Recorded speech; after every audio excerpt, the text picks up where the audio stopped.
La 18e Semaine nationale de la culture déroule ses activités à Bobo-Dioulasso. Le top de départ a été donné pour les compétitions. Les portes de la foire d'exposition, principal point d'attraction de la SNC, sont également grandement ouvertes. Nous nous rendrons à Bobo pour vivre l'ambiance de cette biennale culturelle avec nos équipes sur place. Et le Premier ministre, sur les sites des amphithéâtres à Bobo-Dioulasso, Paul Kabatieba, a aussi visité les logements sociaux dans la capitale économique burkinabé. Le chef du gouvernement veut se faire une idée de la réalité de ces infrastructures. Ce sont les titres qui seront développés pour vous dans ce journal. Bonjour à tous et merci à vous de vous joindre à nous pour le 13h15 de la télévision du Burkina. Un très bon appétit à vous qui êtes à table. Tout de suite, direction Bobo-Dioulasso pour les temps forts de la Biennale culturelle qui égrène son programme. Et nous retrouvons sur place Sanoua Christine Koulibaly. Bonjour Christine.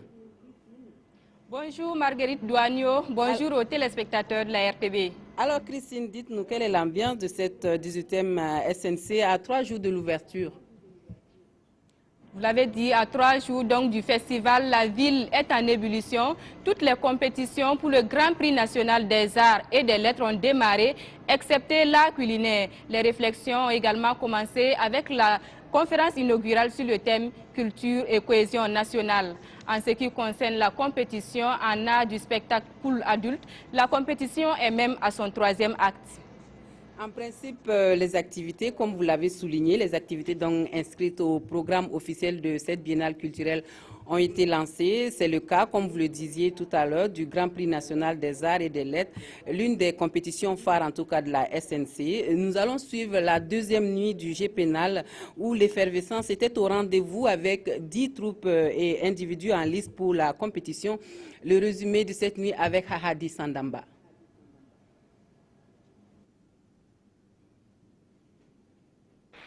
Pour cette 2e nuit de compétition pour l'adulte, ce sont au total 13 qui, en groupe, qui individuellement, toutes catégories confondues, qui ont montré leur savoir-faire. Chacun de son côté fait tout pour attirer l'attention du public et surtout conquérir le jury. C'est bien, le niveau est élevé aussi. Donc il faut dire seulement que la compétition sera un peu rude. Le jury aura en tout cas du travail à faire. C'est un public acquis à la cause de la culture nationale qui est sorti pour découvrir ou redécouvrir la diversité culturelle du pays.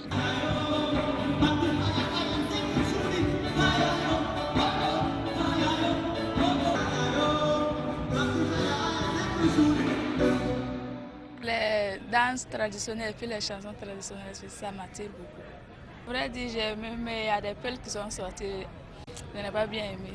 Rends hommage à toutes ces personnalités qui, à la tête de cette communauté, ont brillé comme le soleil, éclairé comme la lune, orientée comme les étoiles, pour nous léguer ces valeurs culturelles et ces belles ressources naturelles. Des textes qui interpellent et sensibilisent sur la nécessité de préserver la paix au Burkina Faso. Et pour les auteurs, en plus de contribuer à la cohésion nationale, chacun compte repartir avec le premier prix dans sa catégorie. Voilà, 3 jours donc après l'ouverture de Bobo 2016, les activités battent leur plein. Mais dites-nous, Christine, la SNC, c'est pas que compétition. Il y a bien d'autres activités autour de cette semaine nationale de la culture, comme les activités littéraires, par exemple. Oui, des activités littéraires qui offrent des opportunités de rencontres, d'échanges et de réflexion entre acteurs de la chaîne du livre. Le lancement des activités littéraires a eu lieu hier en présence de Hassan Gourabou et Ali Traoré.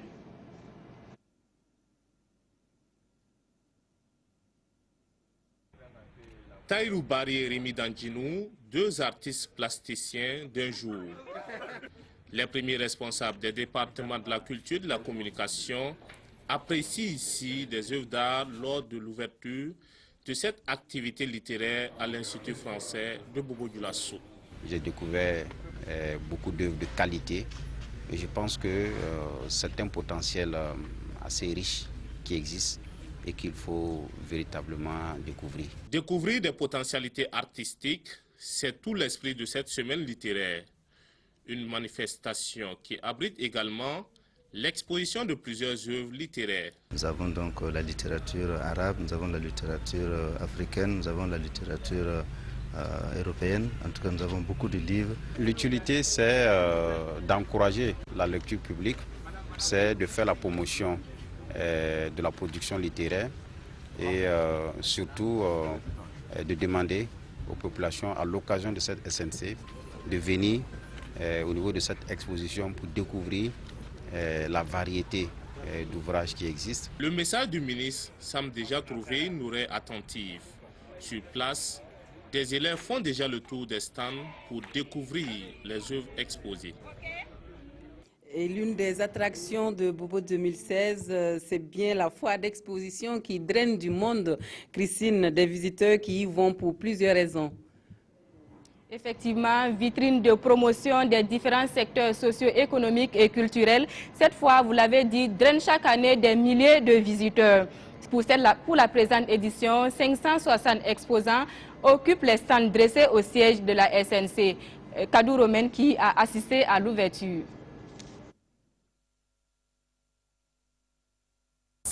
S'ouvre officiellement la foire culturelle et commerciale de la 18e édition de la Semaine nationale de la culture SNC Bobo 2016. Puis les visiteurs du jour, avec en tête le ministre Tahirou Barry, prennent le pouls de l'exposition. J'ai découvert une grande ambiance, une grande effervescence à quelques heures du démarrage de la SNC. Cela augure d'une très belle adhésion des populations aux différentes expositions et il faut saluer cela. La diversité culturelle s'offre à la curiosité des visiteurs. Objets d'art, industries et produits locaux, sociétés et services, autant d'activités qui vont apporter du souffle à l'économie nationale. C'est la promotion donc, de nos produits locaux qui se passe. Et puis derrière ce gain pécuniaire, il y a également le fait que l'on se fait connaître et puis on peut donc nouer des partenariats durables et avantageux avec d'autres participants qui viennent donc d'autres pays. Et nous sommes très satisfaits. Au total, 560 exposants prennent part à cette foire. Des exposants repartis sur 3 sites, ici au siège de la SNC et aussi à l'école Tougoué et à l'Institut français de Bobo Dioulasso. Voilà donc pour cette foire d'exposition. Christine, est-ce qu'on a d'autres rendez-vous importants pour aujourd'hui et demain par exemple?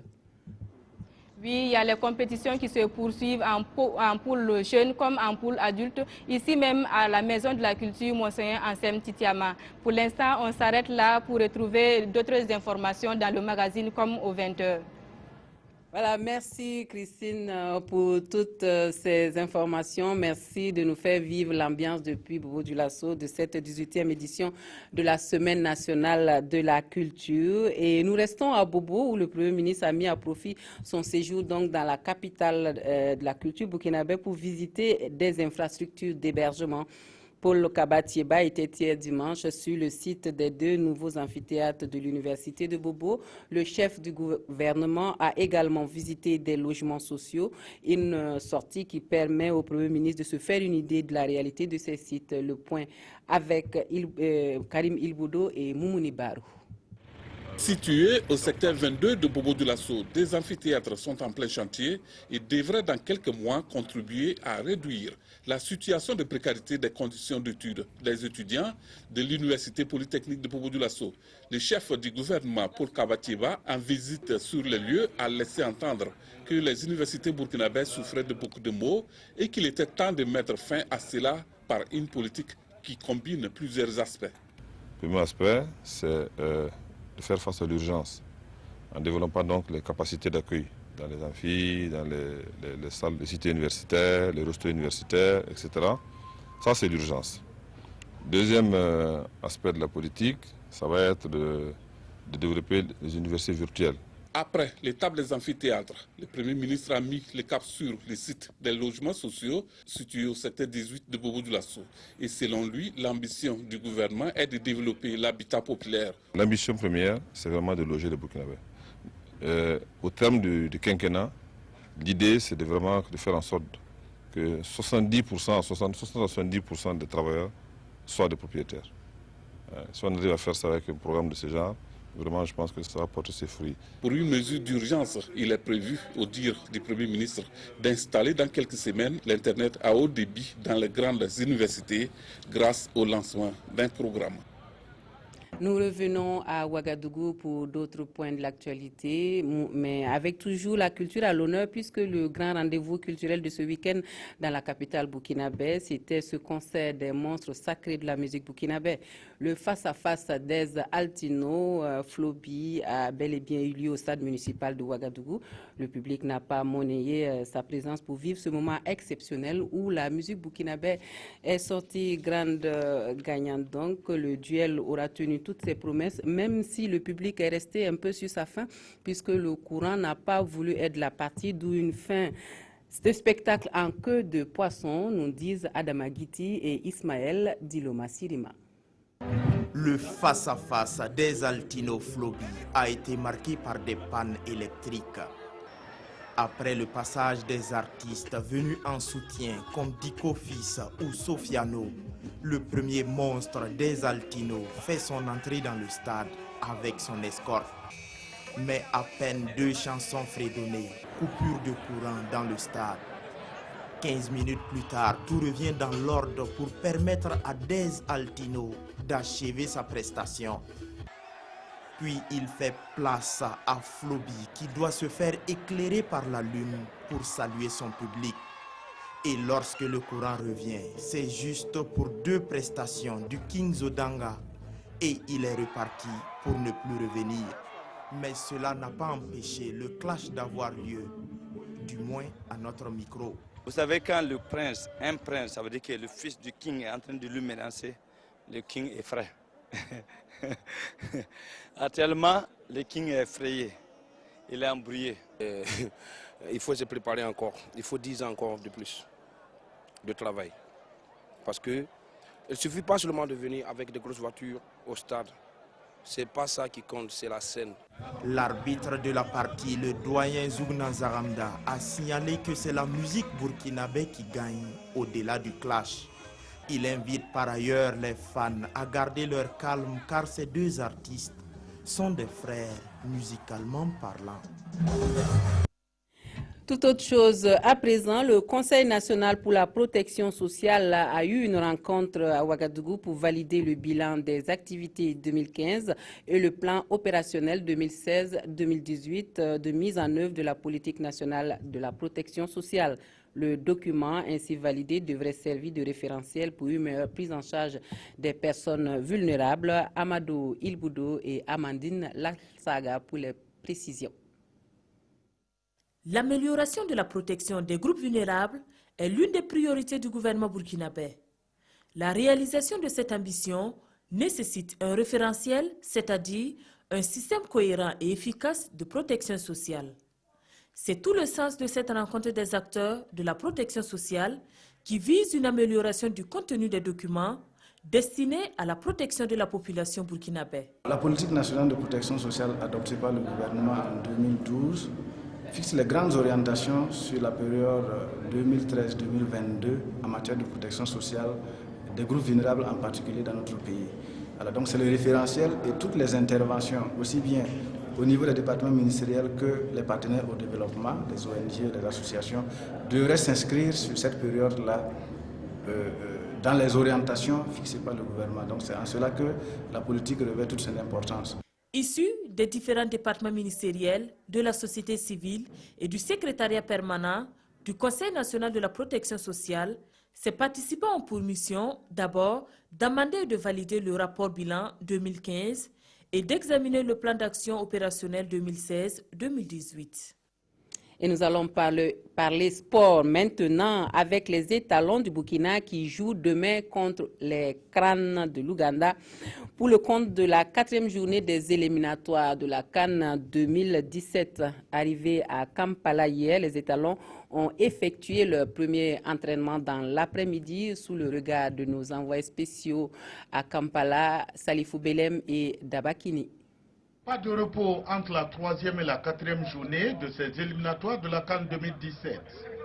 Après leur match de ce samedi face aux Cranes d'Ouganda, Les protégés de Paulo Duarte sont immédiatement partis pour Kampala par vol spécial où ils sont arrivés dans la matinée de dimanche pour le match de la 4e journée.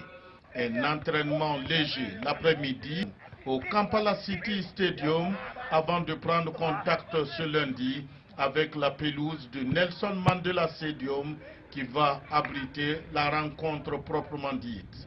Le groupe est divisé en deux.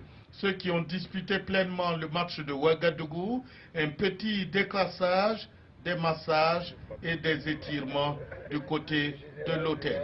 Les autres, un entraînement plein avec des exercices variés.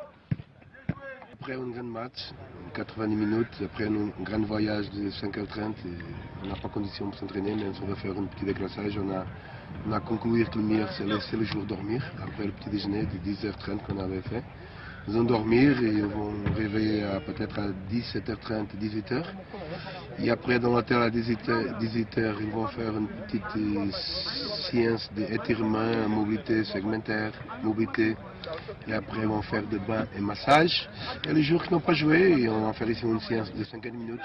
L'une des difficultés à remonter reste sans conteste l'altitude. Le groupe est conscient et devrait pouvoir faire avec.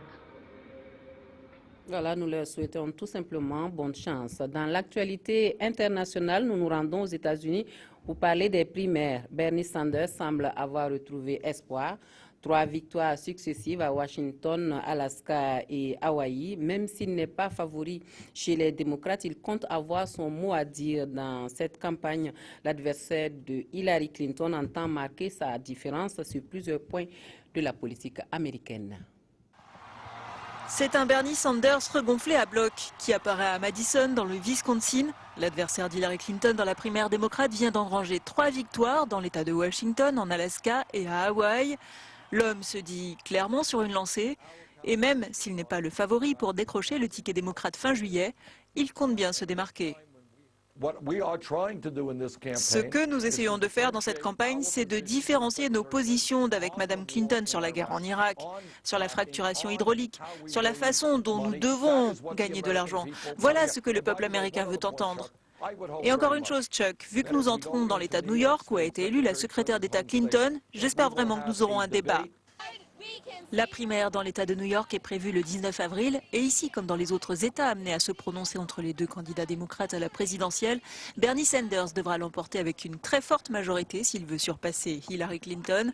Cette dernière mène la course avec une large avance, cumulant à ce jour 1733 délégués contre 1039 pour Bernie Sanders, selon une estimation de CNN. Un mot d'immigration pour refermer ce journal avec la Grèce confrontée à un mouvement de foule sans précédent à ses frontières. Suite à une rumeur faisant état d'une éventuelle ouverture de frontières, de milliers de migrants s'y sont massés donc dans l'espoir de pouvoir continuer leur aventure. Des centaines de demandeurs d'asile manifestent à Idomeni pour exiger l'ouverture de la frontière avec l'ancienne République yougoslave de Macédoine. Plus de 11 000 personnes restent bloquées du côté grec dans l'espoir de pouvoir reprendre une route des Balkans fermée depuis plus d'une semaine. Athènes tente de déplacer des migrants dans d'autres camps sans grand succès. Hier, une femme a accouché ici, raconte cette Syrienne. Une autre a eu un bébé il y a 12 jours. Les conditions de vie ne sont pas satisfaisantes pour des animaux. Nous ne l'accepterons pas. Nous sommes humains. Nous avons des droits et nous continuerons à protester jusqu'à l'ouverture des frontières. Ces derniers jours, les rumeurs d'une éventuelle ouverture des frontières a provoqué des mouvements de foule sans violence. Des rumeurs récurrentes mais sans aucun fondement qui mettent les nerfs des migrants à rude épreuve. On s'arrête ici pour l'actualité du 13h15 de la télévision du Burkina. Merci à vous de nous avoir reçus chez vous. Très bon après-midi à tous et à toutes.